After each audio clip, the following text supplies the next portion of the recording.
Hey, good morning, everybody. Thanks for taking the time to hop on today for our review of the latest release of BC Estimator and BC Estimator Plus.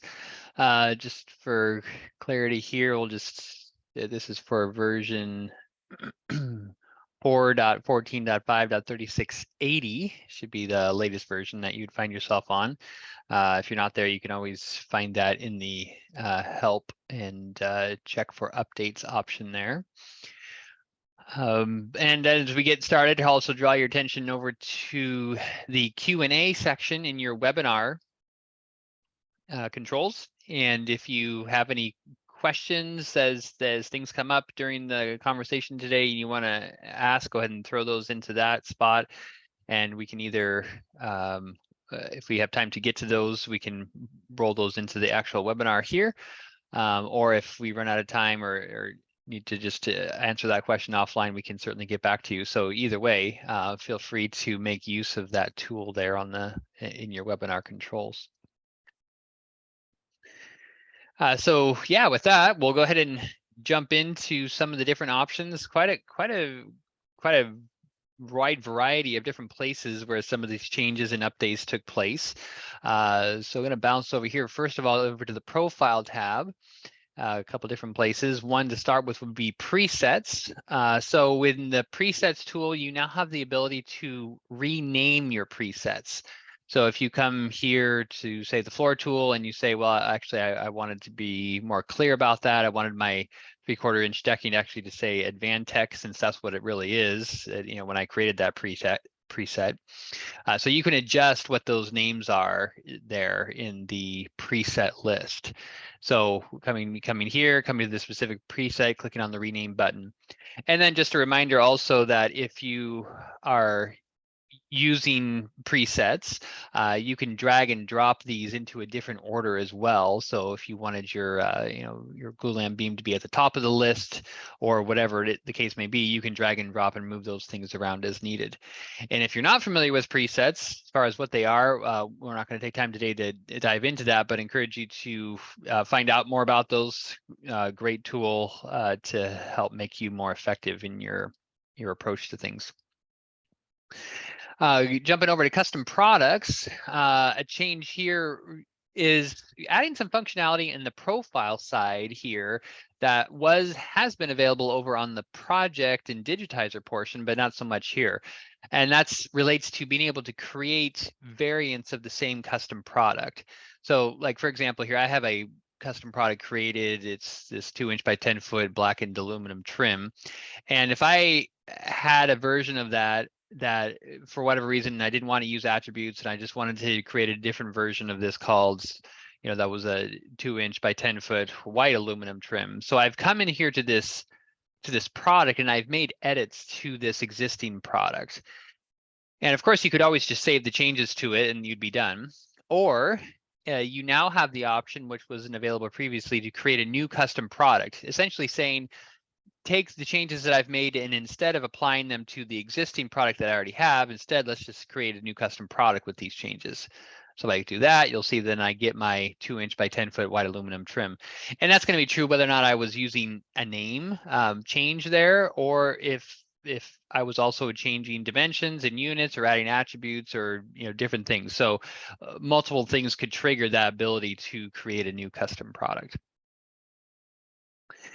So that's new there in the custom products tab from the profile side. So if you're adding a bunch of products in to your template or to a job that you're just going to be doing a bunch of different things in, you'll have some more flexibility there when you create it. Over in the stocking links tab, created some additional flexibility down here in your pre-cuts field, where you can add additional pre-cut links. So like we have a 98 inches entered there. I could have a 105 inches there if I had that style, or if I had 109 inches.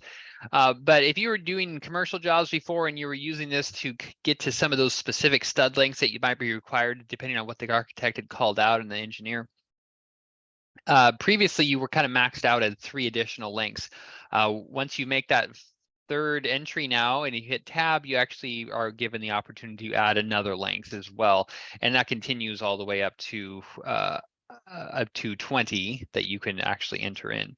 So more, again, more flexibility to be able to get to the things that you need. That also may, for some of you, may actually even open up some other workflow opportunities, since knowing that you can control more of stud lengths from this direction rather than having to rely on the PET version of the option that is there on the general tab in the project side. So, and then looking at kit components, one of the things, just to make things a little bit more clear and it made it a little more straightforward to use, we added a button here. So I'm going to come here, say to roof decking kit. And so let's say that with this miscellaneous connector that I wanted to set an initial product family for this, like I wanted to set my PSCL to be half to be my standard product. Previously, you would just right click on it and choose set as initial product family, and that continues to work. But now if you select it here in the list, you also have the option for this button down here to set as initial product family, and then it will turn that bold color. So click OK, and now we have that set for us. So what's new there is just that button to make things, as you build your kits, just to make things a little more obvious and get that initial product family set. Going on to some layouts and things that we've changed there. So this really relates to a need based on customer feedback and user feedback of wanting to be able to control file size. So the issue is that for some of you, and depending on what your workflows are like, when you're creating framing layouts, of course, you're doing a capture of those of that portion of the drawing, and then putting that onto, so we can click to view all here, putting that onto this framing layout that you can actually then see and then have a corresponding material list. So when it came to file size, that's probably one of the things that could most significantly increase the size of your job file, is when you have many different framing layouts that you've created. And for some people who are concerned about more of long-term storage or the ability to port those files around more easily by email or sending, rather than having this massive job file, we provided an option now where you can choose to remove those framing layout images or not save them along with the job anymore. And let me show you kind of how that works and what the implications are of that. So coming back to the profile, coming over here to the general tab where you have information about the framing layouts. So here's kind of several different things that you can control down here. So this is new down here, this box that's under the settings of save framing layout images. Which will result in a larger file size. This is the standard default behavior that's always been. So leaving this box checked will just get you the same behavior that you've always had. But you do have the flexibility now to come and uncheck this box. So I'm going to do that. I'm going to uncheck this box saying we don't want to save the framing layout images with this project. So I'm going to come down here, do a file, and I'm going to do a save as, just to kind of say this is a separate project here. And so I'm going to call this, I'll just call this my smaller test job, save. And so that's going to finish that save for me.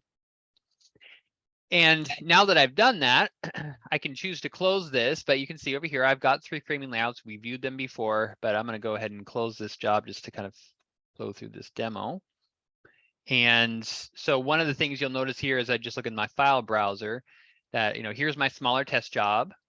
And you can see the file size generally is smaller. Now, I only had 3 relatively small framing layouts, so the difference, is maybe not as huge, but you can see that there actually is a measurable difference. And if you had, 10, 20, 30 framing layouts, especially like for a commercial job, and you pulled all those out, that could actually make quite a large difference in the file size.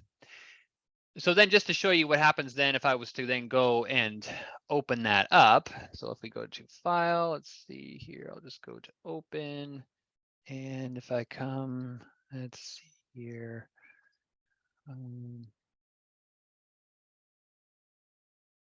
Let's see here, where is that? Just navigate over to.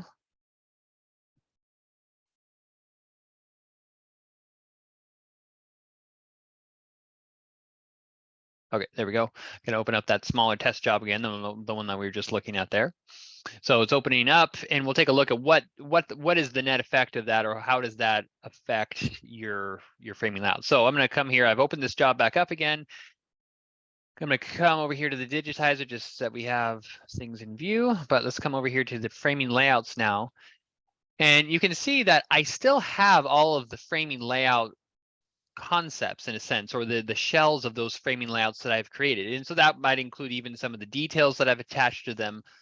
The thing that's missing, because I've changed that settings, is I don't have the images anymore. So you'll see that the view button is grayed out. I can't really view this anymore because the image isn't available to view.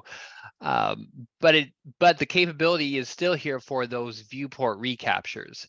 So if I was wanting to actually just view all those framing layouts again and have it recapture all those images, then I could just come here to viewport recapture right here.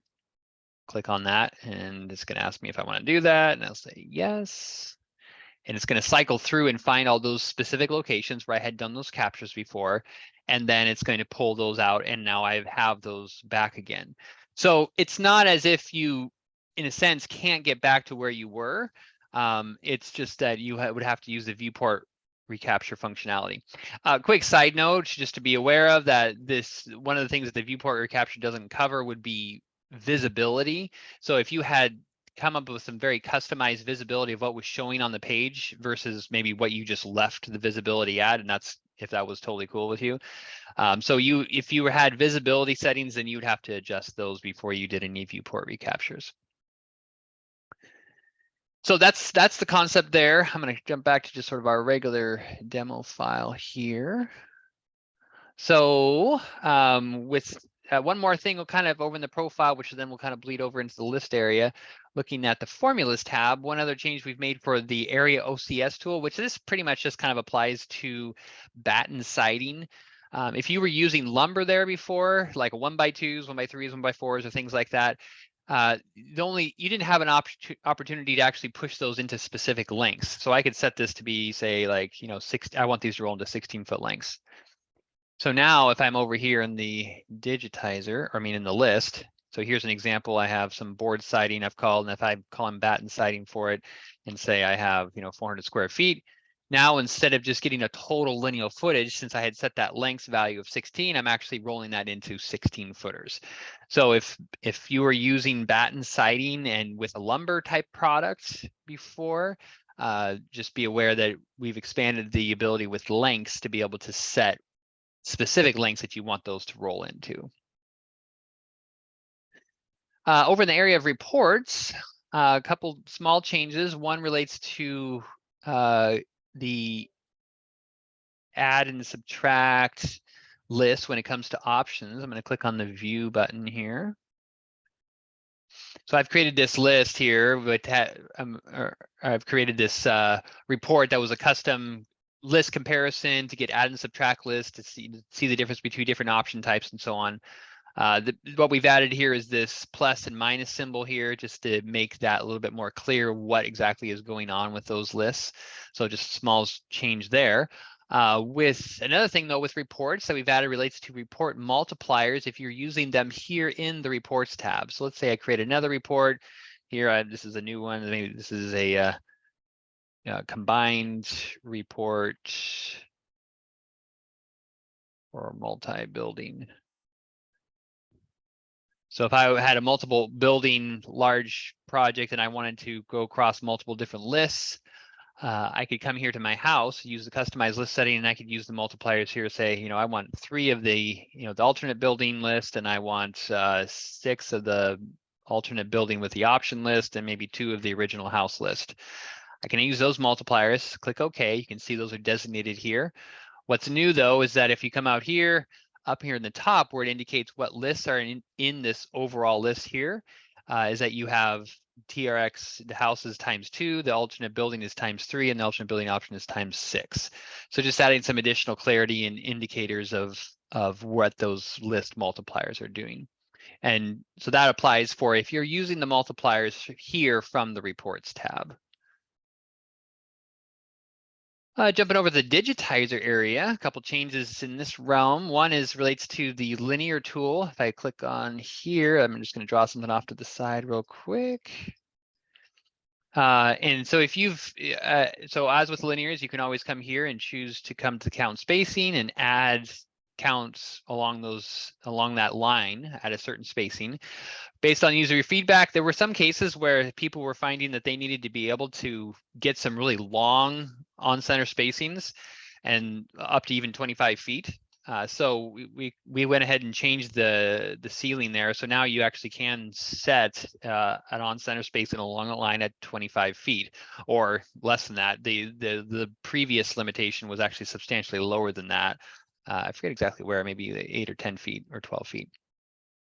So quite a bit more room there. So if you ever found that you were kind of running into that ceiling there, needed more space to be able to do your on-center spacing, that's been expanded to accommodate that. Down here in the sort of digitizer toolbar controls, so the concept that's down here generally is you can toggle some of these different controls. So if I came down here to say the crosshair auto and instead of crosshair on, I get that crosshair on behavior, or I can just turn crosshairs always to be off, or back to the auto, which is kind of the normal if it comes on when you need it. But that's how you can toggle through these different things. And in a similar fashion, again, based on some user feedback, we have given you the ability to control the page visibility instead of just for the current page. I can actually toggle this now to be for all pages. So if you ever have a set of plans that maybe comes in exceptionally dark and it's just like you really just want to turn the brightness of that all that whole plan set down just so that it's not, so you can actually see your takeoff instead of trying to fight it all the time. So I can set my all pages visibility and I can slide my slider bar here. And of course, I'm adjusting this page that I'm currently on, like you would expect. But then as I look through the rest of the pages, then all other pages in the pages list are receiving that same application to that. So that's been applied in this version. So you can come here to the all pages visibility and adjust that. You can toggle that back to current page and then adjust accordingly. And then go to another page and it's still going to be back at whatever you left it at. Just be aware though that even if you make custom settings, like the foundation was 1, upper floor was 1, and maybe upper floor plan is even darker. If you then toggle this back to all pages visibility, as soon as you move this visibility slider for any particular page, you're now setting that as soon as you release that back to all the pages are getting set to that. So you're basically kind of overriding any particular settings that you had made. So the way that you get to that again is just by clicking on it to toggle back and forth between the current and the all page visibility. Last thing relates to some changes we've made to help users manage and handle their overlays a little bit easier. And so I'm going to come down here to this revisions page.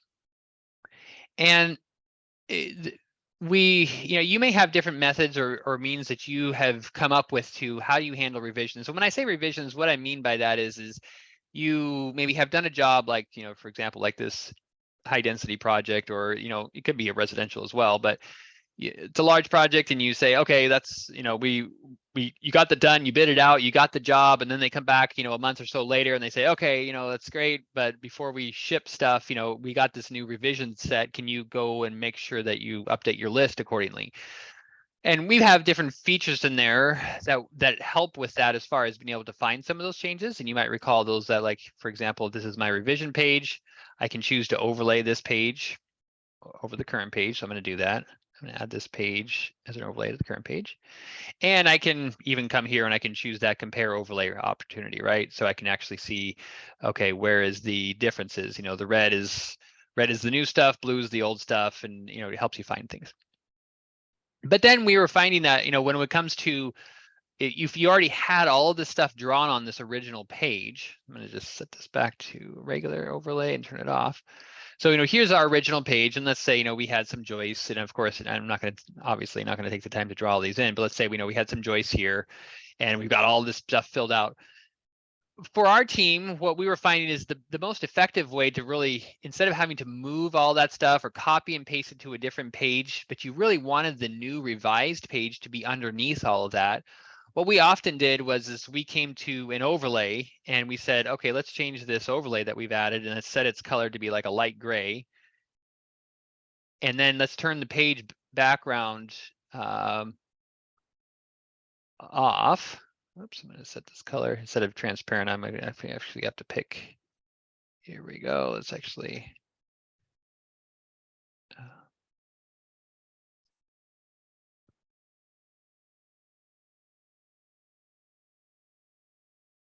So we might set it to a light transparency so that we could do our framing layouts and updated things for that project. So that was kind of the methodology we used, and we would set the overlay as the background, and it would give us some of that flexibility to do what we needed to be able to do.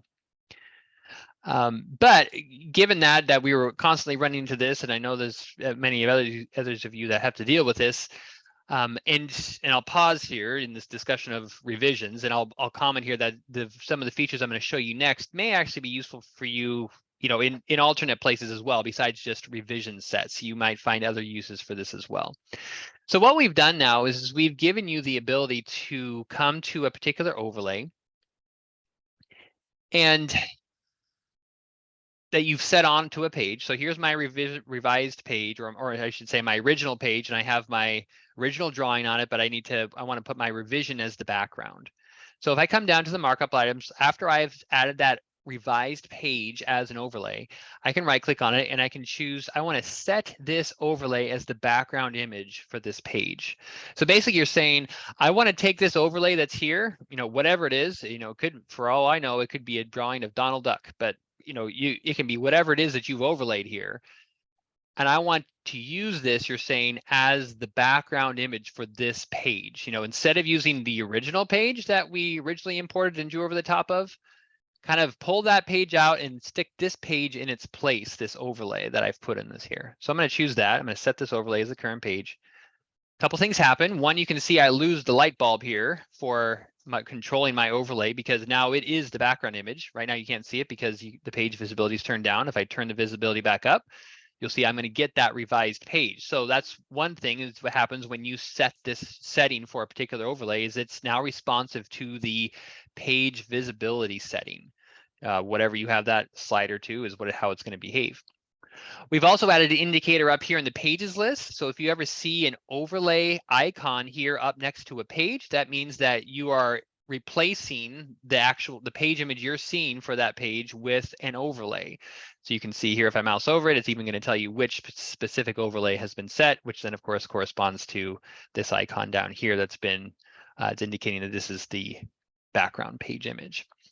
So in addition to being responsive to the slider here, this background image page is also responsive to, if you're doing framing layouts and you use this page visibility override as you're doing your framing layouts, which I highly recommend that you do.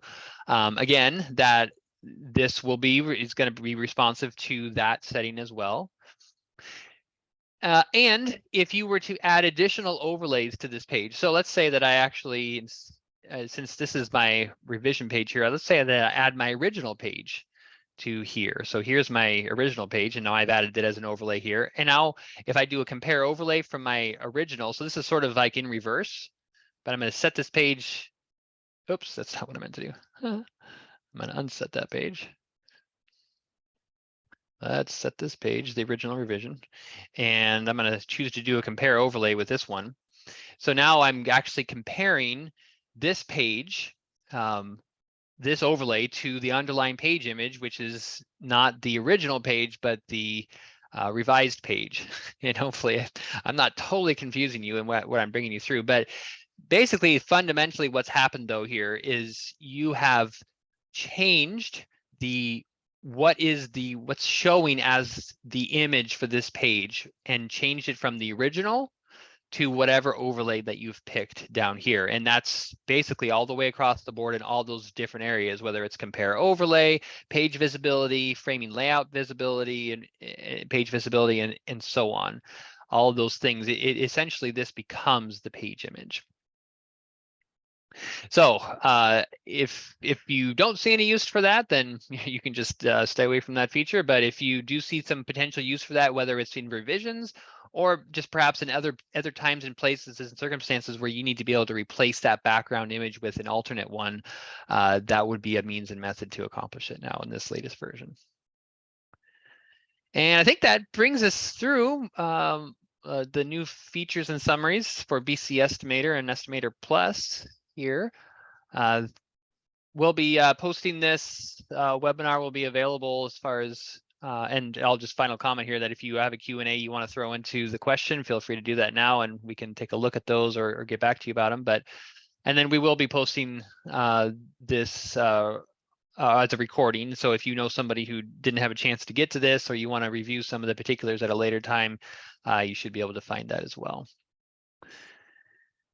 So thanks so much for taking the time to hop on today and enjoy the rest of your afternoon. We'll talk to you more later.